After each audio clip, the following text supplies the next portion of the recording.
efeitos infringentes dos embargos de declaração e embargos de declaração infringentes são a mesma coisa? Não. Embargos de declaração com efeitos infringentes ou efeitos modificativos são aqueles embargos em que existe a possibilidade de alteração do conteúdo em si daquela sentença ou decisão. Isso porque o artigo 1023, parágrafo 2º do Código de Processo Civil, ele determina que o juiz abrirá o prazo de 5 dias para que o embargado se manifeste, caso exista a possibilidade de que o julgamento daqueles embargos de declaração opostos alterem ou modifiquem eventual decisão anteriormente proferida. Então, nos casos em que o acolhimento dos embargos de declaração possa ensejar a modificação daquela decisão embargada, daquela decisão que está sendo ali recorrida, o CPC de 2015 prevê a abertura de prazo para que o embargado se manifeste antes da decisão do juiz, que pode culminar nessa alteração.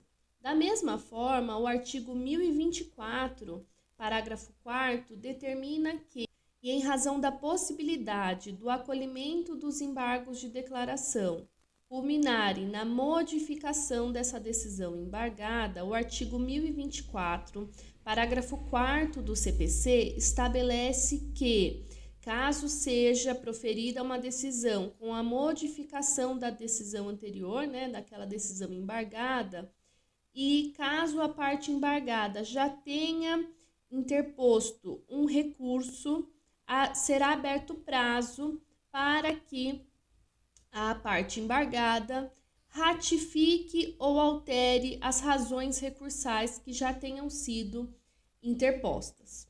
Então, o embargo de declaração, ele tem diversos meandros, diversos detalhes que precisam ser conhecidos a fundo, tá?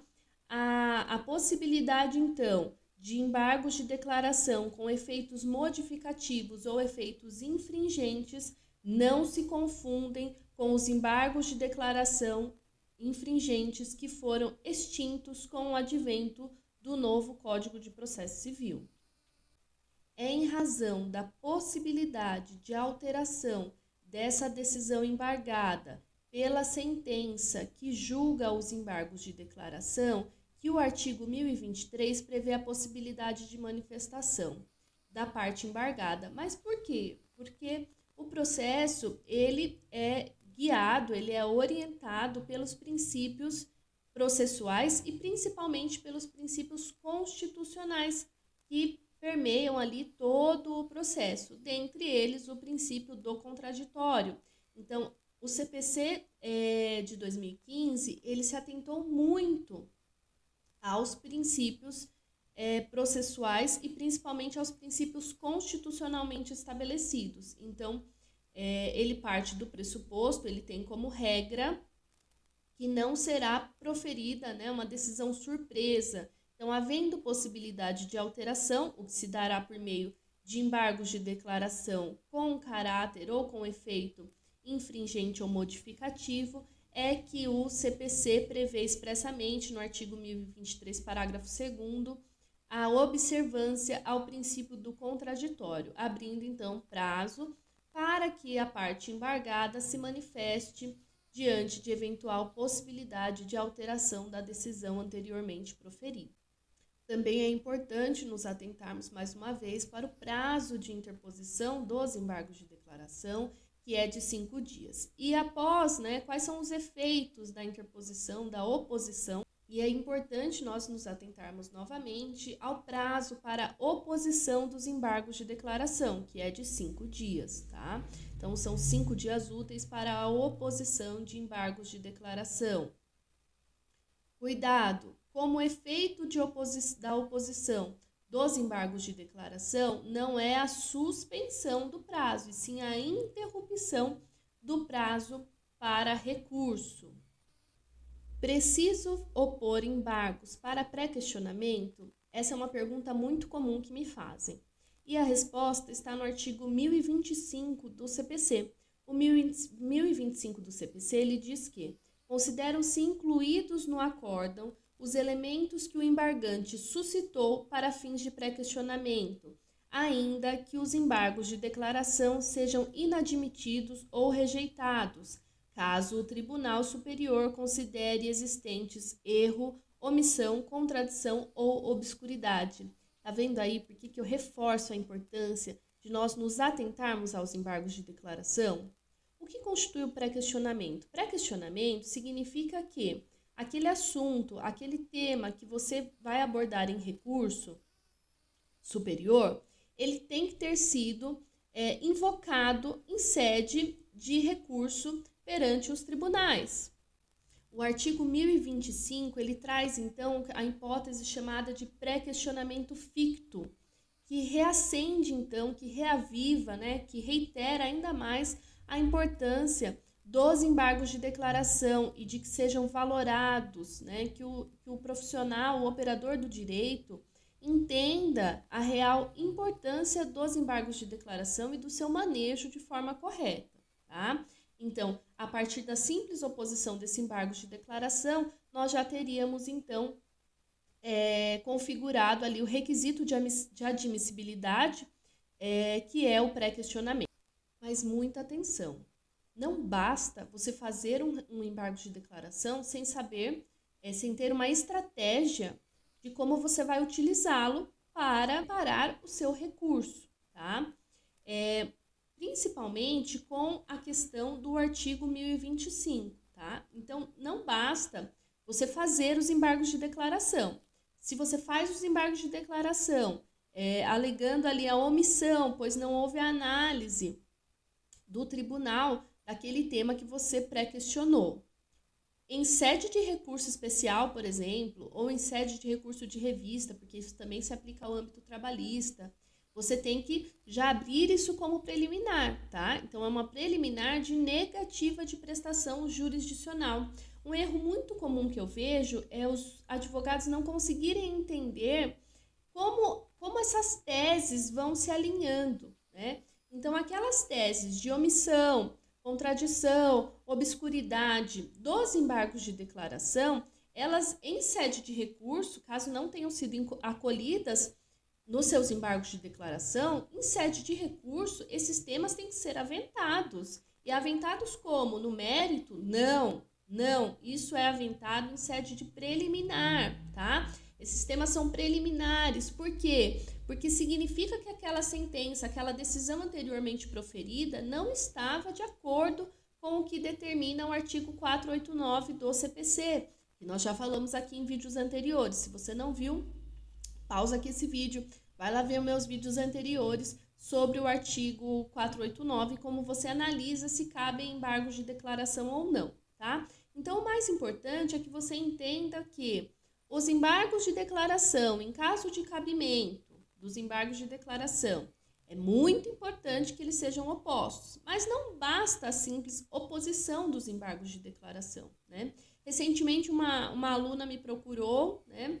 E após orientação, ela fez, então, os embargos de declaração. E depois, dias depois, me procurou e falou, professora, não deu certo meus embargos de declaração, o juiz não acolheu. Eu falei, bem, agora ele não acolheu, o que você vai fazer? Né? Você tem que ter o próximo passo, você tem que ter a sua tática, né? E qual é a tática? Que ela não tinha, né? E que eu, então, a orientei porque é de suma importância.